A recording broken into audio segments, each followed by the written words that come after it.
Hi all, once again welcome back. Mollywood Times എന്ന സിനിമയുടെ വിശേഷങ്ങളാണ് ഇന്നത്തെ വീഡിയോയിലൂടെ പങ്കുവയ്ക്കുന്നത്. Mollywood Times directed by Abhinav Sundar Nayak. ഈ പേര് നിങ്ങൾക്ക് ഫെമിലിയർ ആയിരിക്കും. മുകുന്ദൻ ഉണ്ണി അസോസിയേറ്റ്സ് എന്ന് പറയുന്ന സൂപ്പർ ഹിറ്റ് സിനിമയുടെ ഡയറക്ടറും കോ റൈറ്ററും കോ എഡിറ്ററുമായിട്ടുള്ള അഭിനവ് സുന്ദർ നായക് ഡയറക്റ്റ് ചെയ്ത സിനിമയാണ് മോളിവുഡ് ടൈംസ്. ഇതിൻ്റെ തിരക്കഥ എഴുതിയിരിക്കുന്നത് രാമു സുനിലാണ്. ഈ സിനിമയിൽ ബാക്ക്ഗ്രൗണ്ട് സ്കോർ മ്യൂസിക് ചെയ്തിരിക്കുന്നത് ജെക്സ് ബിജോയ്. അതേപോലെ ഈ സിനിമയുടെ എഡിറ്റിങ്ങിൽ കോ എഡിറ്റ് ചെയ്തിട്ടുള്ളതും ഈ പറഞ്ഞ പോലെ അഭിനവ് സുന്ദർ നായക് തന്നെയാണ്. ഈ സിനിമയെ പറ്റി പറയുകയാണെങ്കിൽ ഈ സിനിമ ഒരു സൈക്കോളജിക്കൽ അല്ലെങ്കിൽ ഒരു ഫിലോസഫിക്കൽ ഡാർക്ക് ഹ്യൂമർ ബേസ്ഡ് ആയിട്ടുള്ളൊരു മൂവിയാണ്.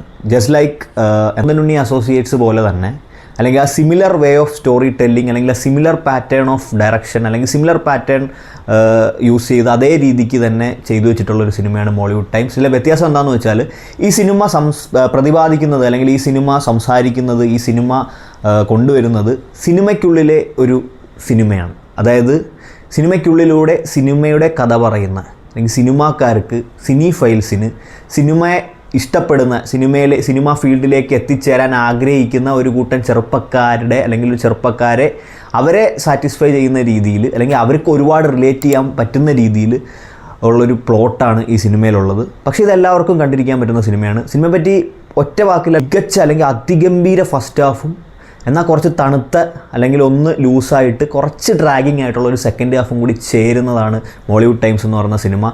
ഈ സിനിമയുടെ ഏറ്റവും വലിയൊരു പ്രശ്നമായിട്ട് എനിക്ക് ഫീൽ ചെയ്തത് 2.25 മണിക്കൂർ ദൈർഘ്യം, അതായത് 2 മണിക്കൂർ 47 മിനിറ്റ് എക്സാക്ട്ലി സിനിമയുണ്ട്.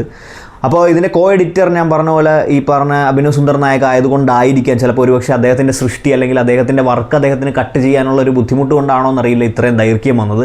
ഒരുപക്ഷെ അതൊരു 2 മണിക്കൂർ അല്ലെങ്കിൽ 2 മണിക്കൂർ 15 മിനിറ്റിലേക്ക് ചുരുക്കിയിരുന്നെങ്കിൽ സൂപ്പർ ഹിറ്റ്, അല്ലെങ്കിൽ ഒരു ഭയങ്കര ഹെവി സാറ്റിസ്ഫൈയിങ് സിനിമയെന്ന് ഞാൻ പറഞ്ഞേനെ. പക്ഷേ അത് ആ ഒരു ഭയങ്കരമായ സാറ്റിസ്ഫാക്ഷൻ, അല്ലെങ്കിൽ ആ ഭയങ്കര ലെവലിൽ നിന്ന് സിനിമയെ ഒന്ന് താഴേക്ക് കൊണ്ടുപോകുന്നത് ആ സെക്കൻഡ് ഹാഫിൽ ഒരു ഡ്രാഗിങ് ഫേസ്, അല്ലെങ്കിൽ ഈ പറഞ്ഞ ഒരു ദൈർഘ്യം തന്നെയാണ്.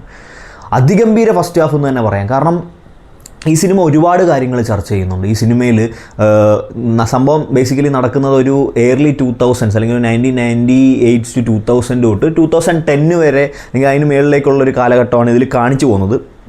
കിഡിലൻ technical work, technical team super, അടിപൊളി എഫേർട്ട്, അടിപൊളി വർക്ക്.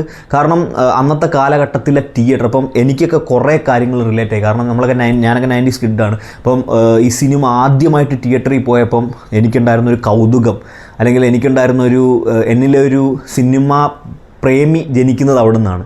അതായത് ആ ഒരു സൗണ്ട് സിസ്റ്റം തിയേറ്ററിലെ, അതേപോലെ ആ തിയേറ്ററിൽ എല്ലാവരും ആകാംക്ഷയോടെ ഈ സ്ക്രീനിലേക്ക് നോക്കിയിരിക്കുന്ന ആ രംഗങ്ങൾ, അതൊക്കെ ഇതിൻ്റെ അകത്ത് ഒപ്പിവെച്ചേക്കുന്ന ഒരു രീതിയുണ്ട്. സൂപ്പർമാൻ, ഒരു രക്ഷയില്ല. അഭിനവ് സുന്ദർ പൊളി. കാരണം പുള്ളിക്ക് അത് അറിയാം എങ്ങനെ ചെയ്യേണ്ടതെന്ന്. അപ്പോൾ അമ്മാതിരി അതിൻ്റെ സിനിമാറ്റോഗ്രഫി ആയാലും ടോപ്പാണ്. കാരണം അമ്മാതിരി ആ ഒരു വിഷ്വൽസും, അതേപോലെ ആ ഒരു കൗതുകവും, ആ ഒരു ബാലനിലുള്ളിൽ ആ ഒരു എന്താ പറയുക, സിനിമാ പ്രേമിയെ ഉണർത്തുന്ന രീതിയിലുള്ള പല ഫ്രെയിംസും പല ഷോട്ട്സും. പിന്നെ അതേപോലെ അന്നത്തെ കാലത്ത് DVD പ്ലെയർ, CD, അതേപോലെ CD നമ്മൾ മറ്റേ കമ്പ്യൂട്ടർ ഉപയോഗിച്ച് റൈറ്റ് ചെയ്യുന്ന സംഭവങ്ങൾ, ഇതൊക്കെ നമ്മൾ നൊസ്റ്റാൾജിക്കാണ്, റിയലി റിലേറ്റിംഗ് ആണ്. അത് ഭയങ്കരമായിട്ട് എൻജോയ് ചെയ്തു. അങ്ങനത്തെ കുറച്ച് സീൻസ് നിറഞ്ഞ ഫസ്റ്റ് ഹാഫാണ്. പിന്നെ ഇതിൻ്റെ അകത്തെന്ന് പറഞ്ഞു കഴിഞ്ഞാൽ കുറേ ഡാർക്ക് ഹ്യൂമേഴ്സാണ്. അതായത് പുള്ളി ഡാർക്ക് ഹ്യൂമേഴ്സ് കൊണ്ട് അമ്മാനമാടുന്ന ഒരാളാണ് ആര്, അഭിനവ് സുന്ദർ നായക് എന്ന് പറയുന്ന ഡയറക്ടർ. നമ്മൾ മുകുന്ദൻ ഉണ്ണി അസോസിയേറ്റ്സിൽ കണ്ടതാണ്.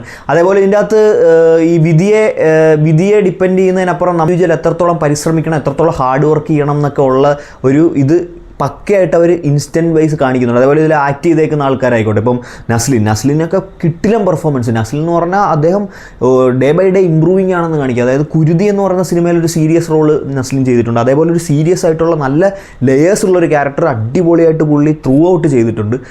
പുള്ളിയെപ്പറ്റി എത്ര പറഞ്ഞാലും മതിയാവത്തില്ല, അടിപൊളി പെർഫോമൻസ്. പിന്നീട് പോവുകയാണെങ്കിൽ ആൾറെഡി എസ്റ്റാബ്ലിഷ്ഡ് ആയിട്ടുള്ള ആക്ടറായിട്ടുള്ള ജഗദീഷ് അടിപൊളിയായിട്ട് ചെയ്തിട്ടുണ്ട്. ഷറഫുദ്ദീൻ നല്ല രീതിയിൽ ചെയ്തിട്ടുണ്ട്. പിന്നെ സംഗീത് പ്രതാപ് ഉടനീളമുണ്ട്. സംഗീത് പ്രതാപിൻ്റെ സെക്കൻഡ് ഹാഫിലെ കുറച്ച് സീനുകൾ ഡ്രാഗിങ് ആയിട്ട് ഫീൽ ചെയ്തെങ്കിലും പുള്ളി ആസ് ആൻ ആക്ടർ നല്ല രീതിയിൽ പുള്ളിക്ക് തന്നേക്കുന്ന റോള് ചെയ്തിട്ടുണ്ട്.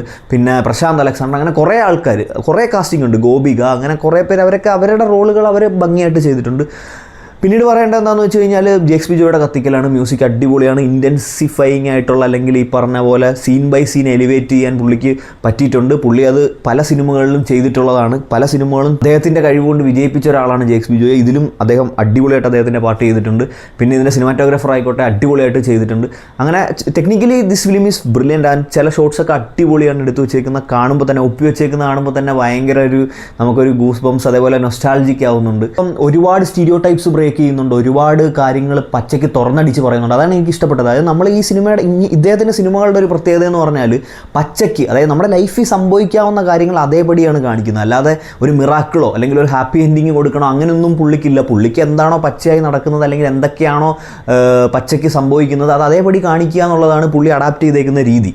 പിന്നെ ഇതിലിപ്പോൾ സിനിമയ്ക്കുള്ളിലെ സിനിമ പറയുമ്പോൾ തന്നെ സ്വാഭാവികമായിട്ടും പ്രൊഡ്യൂസേഴ്സ് അസോസിയേഷൻ്റെ ഒരു ഇതും അല്ലെങ്കിൽ പ്രൊഡ്യൂസേഴ്സ് അല്ലെങ്കിൽ ഈ പറഞ്ഞ സിനിമാക്കാർ തമ്മിൽ അങ്ങോട്ടും ഇങ്ങോട്ടുള്ള അസൂയ, അവരുടെ ഉള്ളിൻ്റെ ഉള്ളിൽ പുറമേ സ്നേഹം കാണിക്കുന്നുണ്ടെങ്കിൽ ഉള്ളിൻ്റെ ഉള്ളിലുള്ള ഒരു കോമ്പറ്റീഷൻ, പിന്നെ ഇതിൻ്റെ അകത്ത് നടക്കുന്ന ചതികൾ അല്ലെങ്കിൽ ചതിക്കണികൾ, അതേപോലെ ഇപ്പം സിനിമകൾ വലിയ ബഡ്ജറ്റ് സിനിമകൾ ഇറക്കുന്നതിലൂടെ പ്രൊഡ്യൂസർ ഇൻറ്റേർണലി ഉദ്ദേശിക്കുന്ന ലാഭം എന്താണ് അല്ലെങ്കിൽ അവരുടെ ഇൻറ്റൻഷൻ എന്താണെന്നൊക്കെ ഇതിൽ കിടിലനായിട്ട് എക്സ്പോസ് ചെയ്ത് വെച്ചിട്ടുണ്ട്.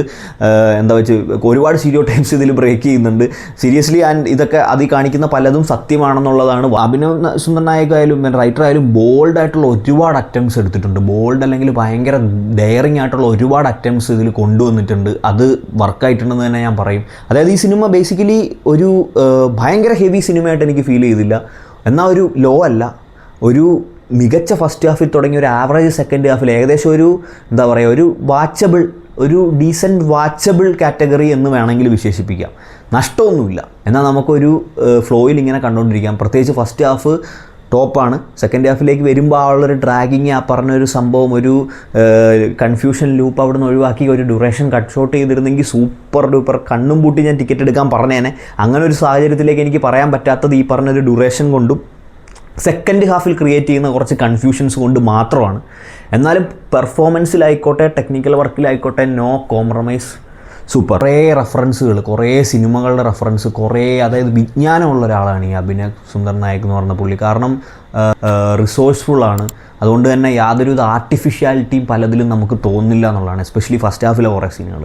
അപ്പോൾ overall this was A decent watch for me. Because ഞാനൊരു സിനിഫൈലാണ്, ഞാനൊരു സിനിമാ പ്രേമിയാണ്. കൊച്ചുനാൾ മുതൽ ഇന്ന് വരെ സിനിമാ പ്രേമിയാണ്. സിനിമയുടെ അകത്ത് നടക്കുന്ന കാര്യങ്ങളെപ്പറ്റി ക്യൂരിയസ് ആവുന്ന അല്ലെങ്കിൽ അറിയാൻ ആഗ്രഹിക്കുന്ന ഒരാളെന്ന നിലയിൽ എനിക്ക് പക്കാ സാറ്റിസ്ഫൈങ് ആയിരുന്നു. പക്ഷേ ഒരു നോർമൽ ഓഡിയൻസിനെ സംബന്ധിച്ച് ഈ സിനിമ എന്തെങ്കിലും അവർക്കൊരു കുറവുണ്ടെങ്കിൽ അത് സെക്കൻഡ് ഹാഫിൽ ഈ വരുന്ന ഡ്രാഗിങ്ങും പിന്നെ ഈ പറഞ്ഞൊരു ഡ്യൂറേഷനും മാത്രമായിരിക്കും.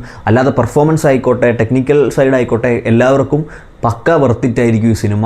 അപ്പോൾ എല്ലാവരും സിനിമ കാണുക, അതേപോലെ തന്നെ അഭിപ്രായങ്ങൾ കമൻറ്റ് ബോക്സിൽ രേഖപ്പെടുത്തുക. നമ്മുടെ ചാനലൊന്ന് സബ്സ്ക്രൈബ് ചെയ്യുക നിങ്ങൾ, അതാണ് എനിക്ക് പറയാനുള്ളത്. കാരണം നമ്മൾ ഇത്രയും വീഡിയോസ് കൊണ്ടുവരുന്നു, നിങ്ങളൊന്ന് സപ്പോർട്ട് ചെയ്യുന്നത് നിങ്ങളെ സബ്സ്ക്രിപ്ഷനിലൂടെയും ലൈക്കിലൂടെയൊക്കെ സപ്പോർട്ട് ചെയ്യുക. അപ്പോൾ നമുക്ക് ഇങ്ങനത്തെ എല്ലാ സിനിമകളും കണ്ട് വിശേഷങ്ങൾ നിങ്ങളുടെ മുന്നിലേക്ക് എത്തിക്കാൻ പറ്റും. Thank you.